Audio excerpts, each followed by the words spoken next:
Hi students, very good afternoon to all. I am Dinagaran from Swami Vivekananda Metric High Secondary School. இன்றைக்கி நம்ம எதை பற்றி பார்க்க போகிறோம் அப்படின்னா கரப்பான் பூச்சியோட நரம்பு மண்டலம் இதை பற்றி நம்ம இன்றைக்கி பார்க்க போகிறோம். கரப்பான் பூச்சியில் பார்த்திங்க அப்படின்னா அதில் கொடுத்துறோம் பாரு, கரப்பான் பூச்சியின் நரம்பு மண்டலத்தில் என்னென்னலாம் இருக்குது அப்படின்னு பார்த்தீங்கன்னா, ஒன்று உணவுக்குழல் மேல் நரம்பு செல் திரள் இருக்குது, உணவுக்குழல் கீழ் நரம்பு செல் திரள் ஒன்று இருக்குது, உணவுக்குழல் சூழ் நரம்பு வளையம் இருக்குது. ஓகேங்களா?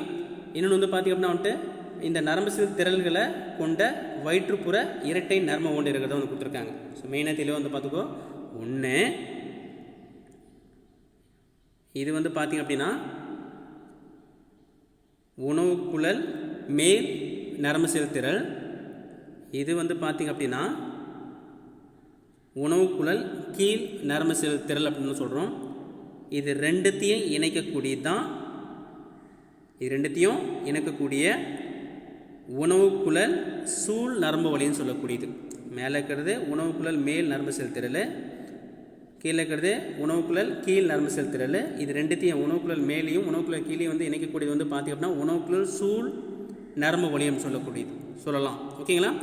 அதேமாரி மெயினாக இந்த கரப்பான் பூச்சியில் பார்த்திங்க அப்படின்னா இந்த நரம்பு செல் திரள்னு சொல்கிறப்ப உனக்கு அது பார்த்திங்க அப்படின்னா நரம்பு செல் திரள் நிறைய நரம்புகள் சேர்ந்தது என்ன சொல்லியிருக்காங்க, நரம்பு செல் திரள் அப்படின்ற மாதிரி சொல்கிறோம்.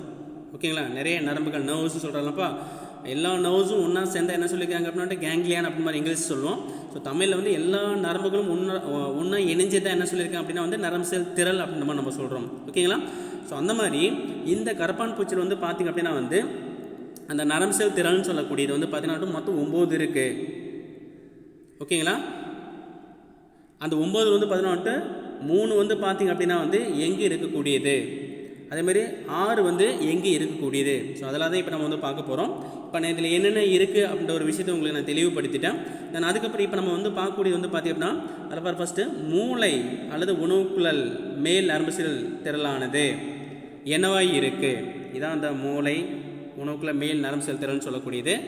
மூளை அல்லது உணவுக்குழல் மேல் நரம்பு செல் திரளானது என்னவா செயல்படுதுன்னு பார்த்தீங்கன்னா உணர்ச்சி அறியும் உறுப்பாகவும் நாளமில்லா சுரப்பு மையமாகவும் பணியாற்றுகிறது. இது ஒன்றா விஷயம் கேட்கலாம் உங்களுக்கு. மூளை அல்லது உணவுக்குழல் மேல் நரம்பு செல் திரள்னு சொல்லக்கூடியது என்னவாக செயல்படுகிறது அப்படின்னு பார்த்தீங்க அப்படின்னா உணர்ச்சி அறியும் உறுப்பாகவும் நாளமில்லா சுரப்பு மையமாகவும் இது பணியாற்றுகிறது. அதே உணவுக்குழல் கீழ் நரம்பு செல் திரள்னு சொல்லக்கூடியது அது என்னவா செயல்படுது அப்படின்னா அது என்னவா செயல்படுது, இயக்கு மையமாக செயல்படும். இயக்கு மையமாக செயல்படும். அதை தொண்டை கீழ் நரம்பு செல் திரள் அல்லது உணவுக்குழல் கீழ் நரம்பு செல் திரள் அப்படின்ற மாதிரி நம்ம சொல்கிறோம். ஓகேங்களா? அதே மாதிரி வாயுறுப்புகள் கால்கள் மற்றும் இறக்கைகளின் இயக்கங்களை இவை கட்டுப்படுத்துகிறது. எது உணவுக்குழல் கீழ் நரம்பு செல் திரள்னு சொல்லலாம், அல்லது தொண்டை கீழ் நரம்பு செல் திரள்னு சொல்லக்கூடியது வாயுறுப்புகள் கால்கள் மற்றும் இறக்கைகளின் இயக்கங்களை கட்டுப்படுத்துகிறது. எப்படி கட்டுப்படுத்துது, இது என்னவா செயல்படுது, இது ஒரு இயக்க மையமாக செயல்படுறதுனால இது எல்லாத்தையும் அதனுடைய இயக்கங்கள் எல்லாத்தையும் இது கட்டுப்படுத்துது. அது மட்டும் இல்லாமல் பார்த்திங்க அப்படின்னா அதில் கொடுத்துறோம் பாரு, இயக்க மையமாக செயல்படும் தொண்டைக்கீழ் நரம்பு செல் திரள் வாயுறுப்புகள் கால்கள் மற்றும் இறக்கைகளின் இயக்கங்களை இவை கட்டுப்படுத்துகிறது. அதுக்கப்புறம் பாருங்க, அரவித்தாடை துருவத்தாடை மற்றும் கீழுதட்டு கண்டங்களின் இணை நரம்பு செல் திரள்கள் இணைந்து உணவுக்குழல் கீழ் நரம்பு செல் திரளை உருவாக்கியுள்ளன. இது கேட்கலாமா அவசியம் இல்லை. உணவுக்குழல் கீழ் நரம்பு செல் எவ்வாறு உருவாகிறது, எதெல்லாம் சேர்ந்து உருவாகுது அப்படின்னு பார்த்தீங்க அப்படின்னா எதெல்லாம் அரவைத்தாடை துருவத்தாடை கீழ் உதட்டு கண்டங்களின் இணை நரம்பு செல் திரள்கள் எல்லாம் ஒன்றா இணைஞ்சு உணவுக்குழல் கீழ் நரம்பு செல் திரளை உருவாக்கியுள்ளன. ஏன்னா இதெல்லாம் முன்னாடியே படிச்சிருக்கோம். ஓகேங்களா? ஸோ அது உங்களுக்கு தெரியும், இது என்னென்ன இது எங்கெங்கெல்லாம் இருக்குது அப்படின்றத முன்னாடி நம்ம படிச்சிருக்கோம். அதை பார்த்துக்கோங்க. தென் அதுக்கப்புறம் பார்த்திங்க அப்படின்னா இதை டயக்ராம் பாருங்கள். இந்த டயக்ராமில் இது மூளை நரம்பு திரள்னு சொல்கிறோம். நம்ம அதை தான் நம்ம என்ன சொல்கிறோம் அப்படின்னா உணவுக்குழல் மேல் நரம்பு திரள்னு சொல்லக்கூடியது. இது என்னது உணவுக்குழல் கீழ் நரம்பு திரள் அப்படின்னு நம்ம சொல்கிறோம். இந்த ரெண்டுத்தையும் இணைக்கக்கூடியது இப்போ இருக்கக்கூடியது பார்த்தீங்கன்னா உணவுக்குழல் நரம்பு இணைவுன்னு சொல்லலாம். உணவுக்குழல் நரம்பு இணைவு. அதுக்கப்புறம் பார்த்தீங்கன்னா மொத்தம் என்னது மாறு பகுதியில் இது மாறு பகுதி நரம்பு திறன்னு சொல்லியிருக்காங்க. மாறு பகுதி என்னது நரம்பு திறன் மொத்தத்தினுக்கு 3 இருக்குது. அதேமாரி வயிற்றுப்புற நரம்பு திரள் மொத்தம் இருக்குன்னா 6 இருக்குது. மொத்தம் 9 நரம்பு திரள்கள் வந்து இருக்கிறதா வந்து கொடுத்துருக்காங்க. 3 வந்து மார்பு பகுதியிலும், 1 2 3 இருக்கா, 3 என்னது மார்பு பகுதியிலும், ஓகேங்களா. அதேமாரி 6 எங்கே இருக்குது, வயிற்றுப்புறத்தில் வந்து காணப்படுறதா வந்து கொடுத்துருக்காங்க. ஸோ அதேமாரி இந்த எல்லா நரம்பு திரளும் இங்கே இருக்கா, இது எல்லாமே நரம்பு திரள் தான். இது எல்லாமே என்னது உனக்கு நரம்பு திரள் தான். இந்த எல்லா நரம்பு திரளும் இணைக்குது, இருக்குதா, இணைக்குது. அது எது மூலிமா, வயிற்றுப்புற நரம்பு உடம்பு மூலயமா அதை வந்து இணைக்கதான் வந்து கொடுத்துருக்காங்க. ஓகேங்களா. கடைசியில் கூடியது கடைசி வயிற்றுக்கண்ட நரம்பு திரள்னு சொல்லக்கூடியது. அதேமாதிரி இந்த வயிற்றுப்புற நரம்போடுன்னு சொல்லக்கூடியது எதிலிருந்து உருவாகுது அப்படின்னா வந்துட்டு மேலிருந்து உருவாகல, உணவுக்குள்ள கீழ் நரம்பு செல்லிருந்து இது என்னது உருவாக வந்து கொடுத்துருக்காங்க. சரியா, அதுவும் கொஞ்சம் வந்து திறவாக செக் பண்ணிக்குவாங்க. சரியா. ஸோ அடுத்து வந்து நம்ம பார்க்குறது வந்து பார்த்திங்க அப்படின்னா அது கீழே பாருங்கள், உணவுக்குழல் மேல் நரம்பு செலுத்திரல் மற்றும் உணவுக்குழல் கீழ் நரம்பு செலுத்திரல் ஆகிய இரண்டும் ஓரிணை நரம்பிணைப்பால் இணைக்கப்பட்டுள்ளது. அதை முன்னாடி சொல்லிட்டேன், இருக்கா, இது முன்னாடி சொன்ன விஷயம் தான், மறுபடியும் பார்த்துக்கோங்க. இது உணவுக்குழல் மேல் நரம்பு செலுத்திரல், இது உணவுக்குழல் கீழ் நரம்பு செலுத்திரல், இது ரெண்டுத்தையும் இணைக்கிறோம். அதான் என்ன சொல்லக்கூடியது, ஓரிணை நரம்பிணைப்பால் இவை இணைக்கப்பட்டுள்ளன. உணவுக்குழல் மேல் உணவுக்குழல் கீழ் இவை இரண்டும் ஓரிணை நரம்பிணைப்பால் இணைக்கப்பட்டுள்ளன. அதேமாதிரி இது உணவுக்குழல் சூழ் நரம்பிணைப்பு என அழைக்கப்படுகிறது. இதுக்கு பேர் என்ன சொல்லியிருக்காங்க, உணவுக்குழல் சூழ் நரம்பிணைப்பு என அழைக்கப்படுகிறது. தென் அதுக்கப்புறம் வந்து பார்த்தீங்கன்னா வயிற்றுப்புற மையக்கூட்டில் செல்லும், வயிற்றுப்புற மையக்கூட்டில் செல்லும் நரம்பு செல் திரள்களை கொண்ட இரட்டை நரம்பு ஓடுமானது திடத்தன்மையுடையது. இங்கே வருது அவ்வளோக்குள்ள, இதுதான் ஓகே. வயிற்றுப்புற நரம்பு செல் திரள் இருக்கா, அதுக்குள்ளே வரக்கூடியது வயிற்றுப்புற மையக்கூட்டில் செல்லும் நரம்பு செல் திரள்களை கொண்ட இரட்டை நரம்பு ஓடமானது. இது எப்படி இருக்குன்னு சொல்கிறாங்க, திடத்தன்மையுடையது. இது உணவுக்குள்ள மேல் இருக்குல்ல, இப்போ நம்ம 3 மொத்தம் 9 நரம்பு செல் திரள் இருக்குன்னு சொன்னோமா. நம்ம இதில் 3 மாறு பகுதியில் 6 வந்து என்னது வயிற்றுப்புறத்தில் இருக்கிறது நம்ம சொல்லியிருக்கோம். இது எல்லாத்தையும் இணைக்கக்கூடியது, இது எல்லாத்தையும் என்னதுப்பா இணைக்கக்கூடியது. அப்புறம் அந்த இரட்டை நரம்போட தான் சொல்லியிருக்காங்க. அந்த இரட்டை நரம்போடு சொல்லக்கூடிய எப்படி இருக்குன்னா வந்துட்டு திடத்தன்மை உடையது. ஓகேங்களா. ஸோ அதுக்கப்புறம் பாருங்கள், இந்த உணவுக்குழல் கீழ், உணவுக்குழல் கீழ்னு சொல்லக்கூடியது உணவுக்குள்ள கீழ் நரம்பு செல் திரளில் இருந்து இருக்கா தொடங்கும் இந்த இரட்டை நரம்போட. அப்போ எங்கேருந்து இது தொடங்குதுப்பா, உணவுக்குழல் கீழ் நரம்பு செல் திரளில் இருந்தால் எது தொடங்கி சொல்லியிருக்காங்க, இந்த இரட்டை நரம்போடு தொடங்குது. ஓகே, எது வரைக்கும் போய் ரீச் ஆகுது, 7வது வயிற்றுக்கண்டம் வரை நீண்டு காணப்படுகிறது. எது வரைக்கும் இருக்குப்பா, 7வது வயிற்றுக்கண்டம் வரை நீண்டு காணப்படுகிறது. ஓகேங்களா. முன்னாடியே சொல்லிட்டேன் 9 நரம்பு செல் திரளில் வந்து இருக்கிறதா சொல்லியிருக்கேன். சரி, அதை ஃபஸ்ட்டு 3 வந்து பார்த்தீங்கன்னா 3 மார்பு கண்டங்களிலும், ஓகே, தலா ஒரு நரம்பு செல் திரளும், ஓகே, ஒன்றுல ஒன்று மொத்தம் 3 நரம்பு செல் திரள் இருக்குது. வயிற்றுப்புறத்தில் 6 நரம்பு செல் திரள்களும் மொத்தம் 9 இருக்குது. சரியா. ஸோ பார்த்துக்கோங்க, 1 மாதம் கேட்பாங்க. மார்பகுதியில் 3 இருக்குது, அதேமாதிரி வயிற்றுப்புறத்தில் மொத்தம் 6 நரம்பு திரள்கள் வந்து இதில் வந்து காணப்படதான் வந்து கொடுத்துருக்காங்க. சரியா. ஸோ இதெல்லாம் வந்து பார்த்துக்கோங்க.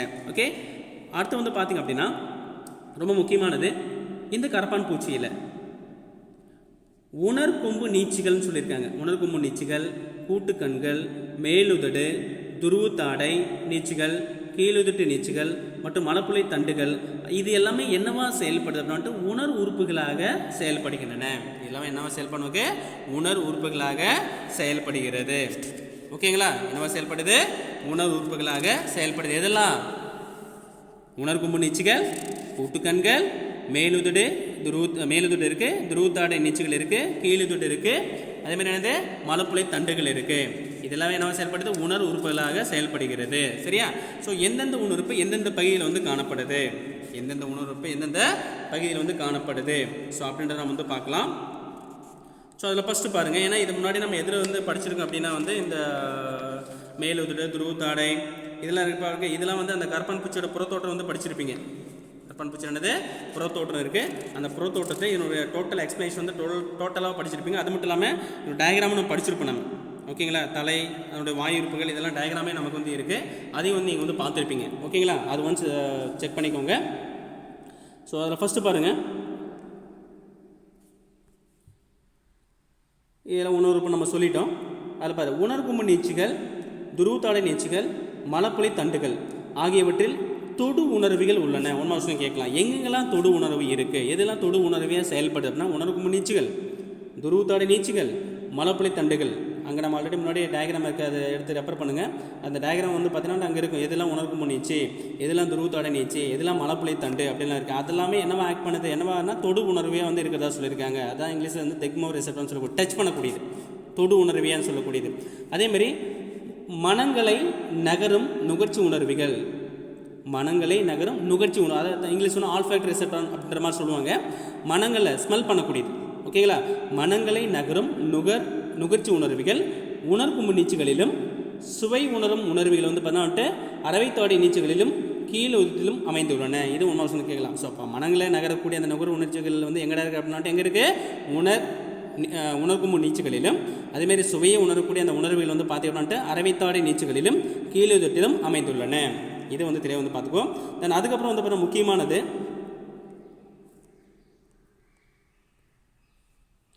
காலின் முதல் 4 கணுக்களில் வெப்ப உணர்வுகள் உள்ளன. இது ஒன்று அவசியம் கேட்கலாம். காலின் முதல் 4 கணுக்களில் வெப்ப உணர்வுகள் உள்ளன. அது என்னென்ன தெரியும் உனக்கு? முதல் 4 கணுக்கள் சொல்லக்கூடியது. அங்கே என்ன இருக்குன்னு சொல்லியிருக்காங்க? வெப்ப உணர்வுகள் வந்து உள்ள இருக்கிறதா வந்து சொல்லியிருக்காங்க. காலின் முதல் 4 கணுக்களில் வெப்ப உணர்வுகள் உள்ளன. அது ரொம்ப ரொம்ப முக்கியமானது.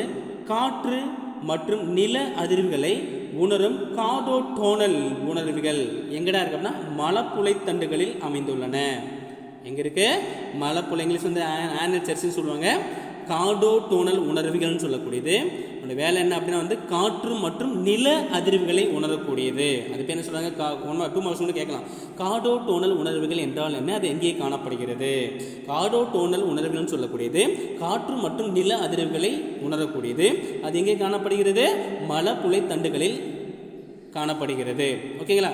தென் அதுக்கப்புறம் ரொம்ப ரொம்ப முக்கியமானது கரப்பான் பூச்சியின் தலையின் முதுகுப்புற பரப்பில், கரப்பான் பூச்சி தலை இருக்கிறப்ப அந்த முதுகுப்புற பரப்பில் வந்து பார்த்திங்க அப்படின்னா அமைந்துள்ள ஓர் இணை கூட்டுக்கண்கள், இங்கிலீஷ் சொன்னால் காம்பவுண்ட் ஐ அப்படின்னு சொல்லுவாங்க. ஓர் இணைது கூட்டுக்கண்கள்னு சொல்லக்கூடியது என்னவா செயல்படுது? ஓரிணை கூட்டுக்கண்கள் வந்து ஒளி உணர்வியாக செயல்படுகிறது. It act as a photo receptor.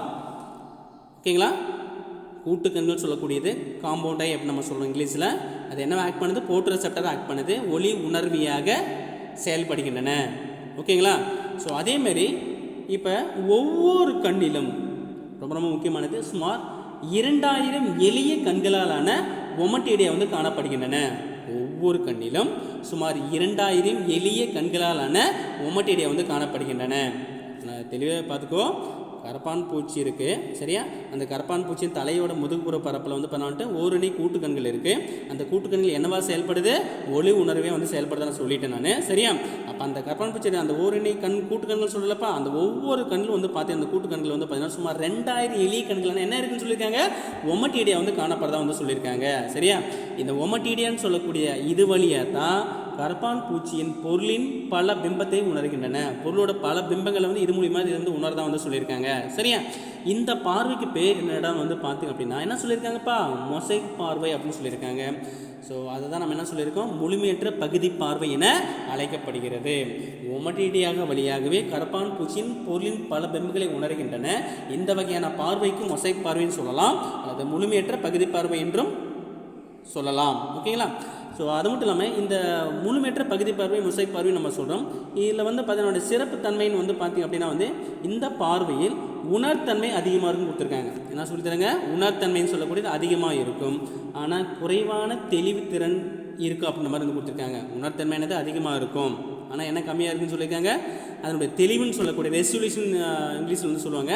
அதனுடைய தெளிவுன்னு சொல்லக்கூடிய ரொம்ப ரொம்ப கம்மியாக இருக்கும். ஓகேங்களா? ஸோ இதுதான் வந்து இந்த கரப்பான் பூச்சியோட ஒட்டுமொத்த நரம்பு மண்டலம் அப்படின்னு நம்ம சொல்லக்கூடியது. அதில் முக்கியமான விஷயங்கள் நம்ம என்னென்னலாம் இருக்குது அப்படின்றத பற்றி வந்து பார்த்துட்டோம். ஓகேங்களா? ஸோ தெளிவாக வந்து பார்த்துக்குவோம். அதேமாதிரி இந்த டயக்ராம் முக்கியமாக பார்த்துக்கோங்க. ஓகே, மூளை நரம்பு செலுத்திரல், ஓகேங்களா? அதாவது உணவுக்குள்ள மேல் நரம்பு செலுத்திரல், அதேமாதிரி இது என்னது உணவுக்குள்ள கீழ் நரம்பு செல், இது ரெண்டுத்தையும் இணையக்கூடியது உணவுக்குள்ள நரம்பு இணைவுன்னு சொல்லியிருக்கோம். அதேமாதிரி 3 வந்து என்னது மொத்தம் 9 நரம்பு திரள்கள் வந்து இருக்குது. 3 வந்து என்னது மார்பு பகுதியில் வந்து இருக்குது. 6 வந்து எங்கேப்பா இருக்குது? வயிற்று பகுதியில் வந்து இருக்குதான் நம்ம கொடுத்துருக்காங்க. அதேமாதிரி இந்த உணவுக்குள்ள கீழ் நரம்பு செலுத்திலேருந்து வந்து அந்த இரட்டை அந்த வயிற்றுப்புற நரம்புன்னு சொல்லக்கூடியது இருக்கிறதா கொடுத்துருக்காங்க. ஸோ எல்லா நரம்பு செல்லும் இதான் வந்து உங்களுக்கு என்னது இணைக்கக்கூடியது, சரியா? கடைசியில் வந்து என்னது வயிற்று கண்ட நரம்பு செல் வந்து கொடுத்தாங்க. இது வந்து என்னது அந்த 7வது அந்த வயிற்று கண்ணுன்னு சொல்லுவாங்கள்ல, அங்கே தான் வந்து இருக்கிறதா வந்து கொடுத்துருக்காங்க, சரியா? இதை பார்த்துக்கோங்க. அதுக்கப்புறம் நான் என்ன சொல்ல வரோம் அப்படின்னு பார்த்தீங்கன்னா அடுத்த டாபிக் வந்து நம்ம போகலாம். அடுத்த டாபிக் என்ன இருக்குன்னா வந்து கழிவு நீக்கும் மண்டலம். ஸோ கழிவு நீக்கும் மண்டலம்னு சொல்லக்கூடிய வந்து பார்த்திங்க அப்படின்னா வந்து ரொம்ப முக்கியமான கழிவுநீக்க உறுப்பாக எது இருக்குது அப்படின்னு பார்த்தீங்கன்னா வந்துட்டு மால்ஃபீஜியன் நுண்குழல்கள்னு சொல்லியிருக்காங்க. என்னப்பா இருக்குது? மால்ஃபீஜியன் நுண்குழல்கள். இதுவும் முன்னாடியே நம்ம எதில் படிச்சிருக்க அப்படின்னா கரப்பான் பூச்சியின் செரிமான மண்டலம் வந்து படிச்சிருப்பீங்க. அந்த செரிமான மண்டலத்தில் இந்த மால்ஃபீஜியன் நுண்குழல்கள் வந்து டயக்ராம தெளிவாக வந்து கொடுத்துருப்பாங்க. ஓகேங்களா? ஸோ கரப்பான் பூச்சியின் முதன்மை கழிவுநீக்க உறுப்பாக என்னமா செயல்படுது? மால்ஃபீஜியன் நுண்குழல்கள் வந்து செயலாற்றத்தை வந்து கொடுத்துருக்காங்க. ஒன்றாவது கேட்கலாம். ஸோ கரப்பான் பூச்சியின் முதன்மை கழிவுநீக்க உறுப்பாக எவை செயலாற்றுகிறது? எவை? மால்ஃபீஜியன் நுண்குழல்கள். அதே மாதிரி இந்த மால்ஃபீஜியன் நுண்குழல்னு சொல்லக்கூடியது என்ன வேலை பார்க்குது அப்படின்னா, இது என்ன பண்ணுது? உடலில் நைட்ரஜன் கழிவுப் பொருட்களை யூரிக் அமில வடிவத்தில் இவை வெளியேற்றுகின்றன. ஓகேங்களா? இதோட வேலை என்னப்பா? உடலில் இருக்கக்கூடிய அந்த நைட்ரஜன் சார்ந்த கழிவுப் பொருளை எந்த ஃபார்மேட்டில், எந்த வடிவத்தில் அது வந்து வெளியேற்றுது? யூரிக் அமில வடிவத்தில் வந்து வெளியேற்றுகின்றன. சரியா? ஸோ யூரிக் அமிலமாக இதை வந்து கழிவுப் பொருளை வெளியேற்றுறதுனால அந்த கரப்பான் பூச்சி நம்ம என்னன்னு சொல்கிறோம்? நம்ம யூரிகோடெலிக் அப்படின்னு நம்ம சொல்கிறோம். Uric acid, யூரிகோடெலிக். ஓகே, நாம் என்னப்பா வெளியேற்றணும்? யூரியா வந்து வெளியேற்ற. நாமெல்லாம் யார்? யூரியோ டெலிக் அப்படின்னு நம்ம சொல்லணும். யூரியோ வெளியேற்றுறதுனால என்ன சொல்கிறோம்? நம்ம யூரியோ டெலிக் அப்படின்னு நம்ம சொல்லணும் நம்ம. ஓகேங்களா? ஆனால் இது வந்து என்ன பண்ணுது? யூரிகோடெலிக் அப்படின்ற மாதிரி நம்ம சொல்கிறோம். எதை? இந்த கரப்பான் பூச்சி. எதனால் அப்படி நம்ம சொல்கிறோம்? நம்ம யூரிக் அமிலமாக கழிவுப்பொருளை வெளியேற்றுறதுனால. நாம் எப்படி கழிவுப்பொருளை வெளியேற்றுறோம்? யூரியா. ஓகேவா? அந்த வடிவத்தை தான் வந்து நம்ம கழிவுப்பொருளை வெளியேற்றுறோம். அதனால் நம்ம வந்து எப்படி சொல்கிறோம்னா யூரியோடெலிக் அப்படின்ற மாதிரி நம்ம சொல்கிறோம். ஆனால் இந்த கரப்பான் பூச்சியை பொறுத்த வரைக்கும் கழிவுப்பொருளை எப்படி வெளியேற்றுது? யூரிக் அமிலமாக அந்த வடிவத்தில் அது வெளியேற்றுறதுனால அது பேர் நம்ம சொல்கிறோம் யூரிகோடெலிக் அப்படின்ற மாதிரி நம்ம சொல்கிறோம். அதான் யூரிக் அமில நீக்கிகள். ஸோ இது இல்லாமல், அதாவது மால்ஃபீஜியன் நுண்குழல்கள் தான் வந்து என்னது? முக்கியமான கழிவு நீக்க உறுப்பு. அது மூலியமாக தான் கழிவுகள் எல்லாமே வெளியேற்றப்படுகின்றன. ஓகேங்களா? அப்படின்னு நம்ம சொல்லிட்டோம். இது இல்லாமல் வேறு என்னென்னலாம் இதில் இருக்குது? வேறு என்னென்னலாம் வந்து இந்த கழிவு நீக்க வேலையை வந்து செய்யுது அப்படின்னு பார்த்தீங்க அப்படின்னா, கொழுப்பு உறுப்புகள், நெப்ரோசைட்டுகள் இருக்குது, கியூட்டிகள் இருக்குது, மற்றும் என்னது? யூரிக் சுரப்பிகள் இது இருக்குது. இது எல்லாமே வந்து கழிவு நீக்கத்திற்கு உதவி. ஆனால் மெயினானது எது? மால்ஃபீஜியன் நுண்குழல் தான். அதையும் அதிகப்படியான கழிவு வந்து வெளியேற்றக்கூடியது. அடிஷ்னலாக ஓகேங்களா கழிவு நீக்கத்திற்கு உதவக்கூடியது இது இந்த கொழுப்பு உறுப்புகள், நெப்ரோசைட்டுகள், கியூட்டிகள், மற்றும் என்னது? யூரிக் சுரப்பிகள் அப்படின்ற மாதிரி நம்ம சொல்கிறோம். ஓகேங்களா? ஸோ அடுத்து வந்து பாருங்கள். ஸோ அடுத்து வந்து பார்த்தீங்கன்னா இந்த மால்ஃபீஜியன் நுண்குழல் அப்படின்னா என்னென்னு வந்து பார்க்கலாம். மால்ஃபீஜியன் நுண்குழல்னு சொல்லக்கூடியது பொதுவாக எப்படி இருக்குன்னு பார்த்துக்கோங்க. மெல்லிய, நீண்ட, நூலிலை போன்ற வடிவத்துடன் மஞ்சள் நிறமாக காணப்படுகின்றன.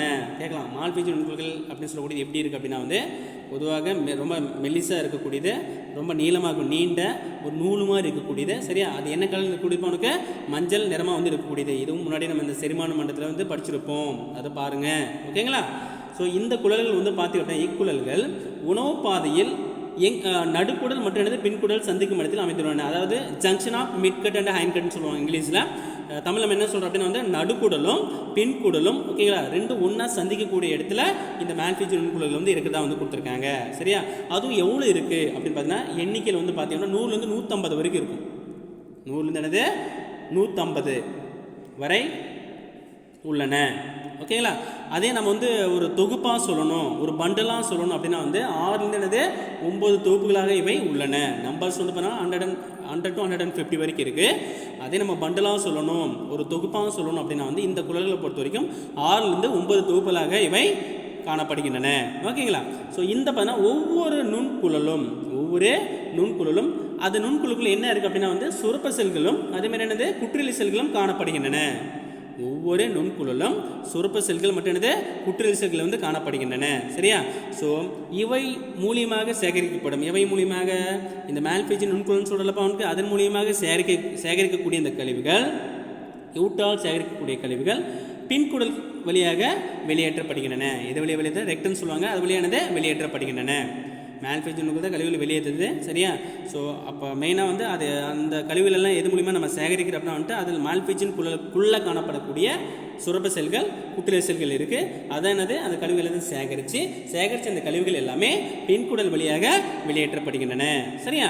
அதேமாரி மால்ஃபீஜியன் நுண்குழல்களில் உள்ள சுரப்ப செல்கள் அதனுடைய வேலை என்ன அப்படின்னு பார்த்தீங்க அப்படின்னா நீர், உப்பு மற்றும் நைட்ரஜன் கழிவுகளை ஹீமோலிம்பிலிருந்து பிரித்தெடுத்து நுண்குழலின் உட்பகுதிக்கு அனுப்புகிறது. உள்ளுக்குள்ளே வந்து அனுப்புதுங்க. சரியா? ஸோ இது அதாவது மால்ஃபீஜியன் குழல் இருக்குது, அதுக்குள்ளே சுரப்ப செல் இருக்குது. ஓகேங்களா? அதேமாரி குற்றியல் செல் இருக்குது. இந்த சுரப்ப செல்லோட வேலை வந்து பார்த்திங்க அப்படின்னா வந்து நீர், உப்பு மற்றும் நைட்ரஜன் கழிவுகளை ஹீமோலிம்பிலிருந்து பிரித்தெடுத்து நுண்குழலின் உட்பகுதிக்கு அனுப்புகிறது. அதாவது இந்த டயக்ராம் பார்த்தா உங்களுக்கு கொஞ்சம் புரியும்னு நினைக்கிறேன்.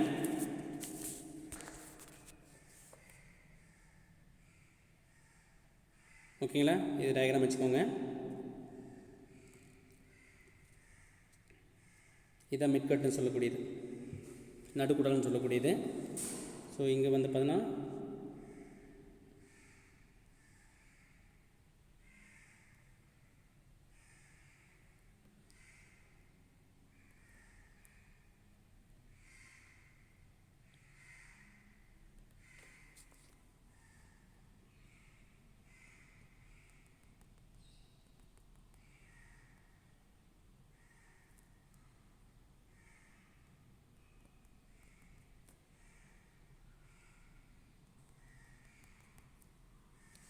ஓகேங்களா?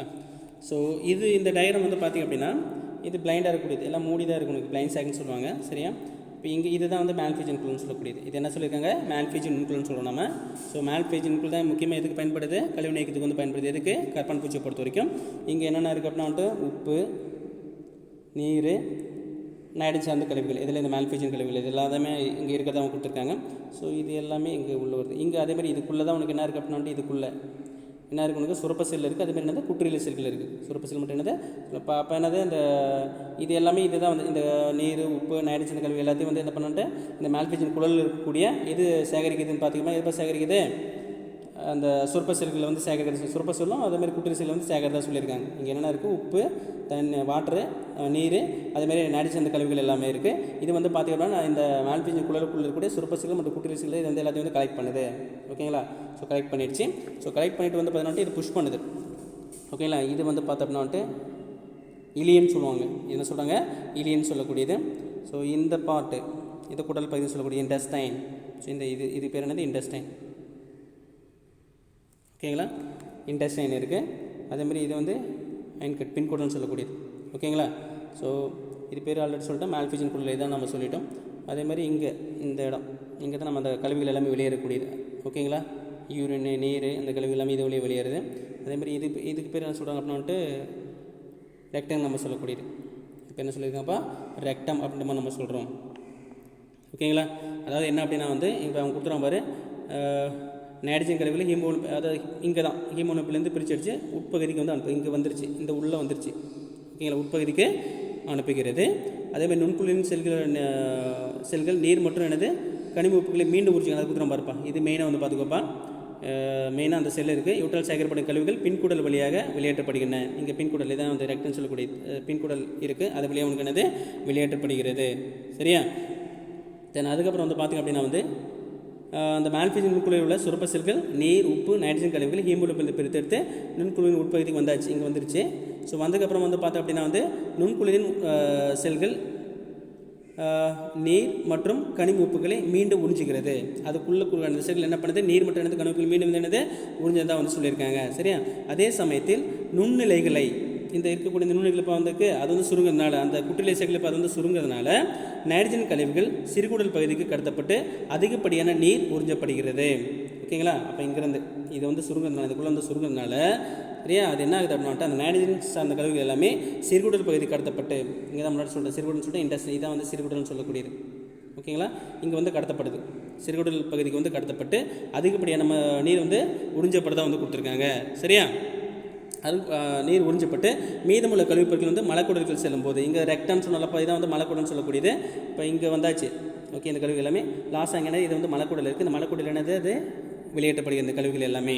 சரியா? இதாவது கொஞ்சம் ஸ்மால் டயக்ராம் சொல்லக்கூடியது. அதான் இங்கே வந்து கொடுத்துருக்காங்க, பார்த்துக்கோப்பா. நுண்குழியின் செல்கள் நீர் மற்றும் கனிவுப்புகளை மீண்டும் உறிஞ்சுகின்றன. அதே சமயத்தில் நுண்ணுயிர்கள் சுருங்குவதனால நைட்ரஜன் அந்த கழிவுகள் சிறுகுடல் பகுதிக்கு கடத்தப்பட்டு அதிகப்படியான நீர் எனது உறிஞ்சப்படுகிறது. ஸோ மீதமுள்ள கழிவுப் பொருட்கள் மலக்குடலுக்குள் செல்லும்போது ஏறத்தாழ திடத்தன்மை பெற்ற யூரிக் அமிலம் மலக்கழிவுகளோடு சேர்ந்து வெளியேற்றப்படுகிறது. இதான் வந்து ஸோ கலெக்ட் பண்ணி எவ்வாறு வந்து பார்த்தோன்னா சிறுகுடல் வழியாக வந்து உள்ளுக்குள்ள வந்து அந்த குழாய் வழியாக வந்து சிறுகுடலுக்கு வந்து அதுக்கப்புறம் மலக்குடல் வழியாக வந்து வெளியேற்றப்படுகிறது. சரியா? ஸோ இதுதான் வந்து கரப்பான் பூச்சியோட கழிவு நீக்கும் மண்டலம் அப்படின்னு நம்ம சொல்லக்கூடியது. ஓகேங்களா? இதில் மெயினாக நம்ம என்னென்ன சொன்னோம் அப்படின்ற விஷயத்தை தெளிவாக பார்த்துக்குவோம். மெயினாக சொல்லக்கூடிய விஷயம் அந்த மால்பிஜன் நுண்குழல் அப்படின்னா என்ன, அதை தெளிவாக வந்து பார்த்துக்கோங்க. அதுக்குள்ளே என்ன செல் இருக்குது, சுரப்பு செல்லும் குற்றிலை செல் இருக்கிறது வந்து பார்த்துக்கோங்க. சரியா? அதாவது கரப்பான் பூச்சி சொல்லக்கூடிய மெயினாக இதை அடிக்கடி கேட்கக்கூடிய கொஸ்டின். இது வந்து எந்த வடிவத்தில் வந்து கழிவுகள் வெளியேற்றினா வந்துட்டு யூரிக் அமில வடிவத்தில், அது மறந்துடாதீங்க. சரியா? அது கொஞ்சம் தெளிவாக வந்து பார்த்துக்கோங்க. ஓகேங்களா? ஸோ அப்போ இன்றைக்கி நம்ம வந்து பார்த்தது வந்து பார்த்திங்க அப்படின்னா வந்து கரப்பான் பூச்சியோட நரம்பு மண்டலமும், அது மட்டும் இல்லாமல் கரப்பான் பூச்சியோட என்னது உனக்கு கழிவு நீக்கும் மண்டலம், இது ரெண்டுத்தையும் நம்ம வந்து பார்த்துருக்கோம். ஓகேங்களா? இது நல்லா தெளிவாக வந்து பார்த்துக்கோங்க. ஓகேங்களா? So thank you so much to all.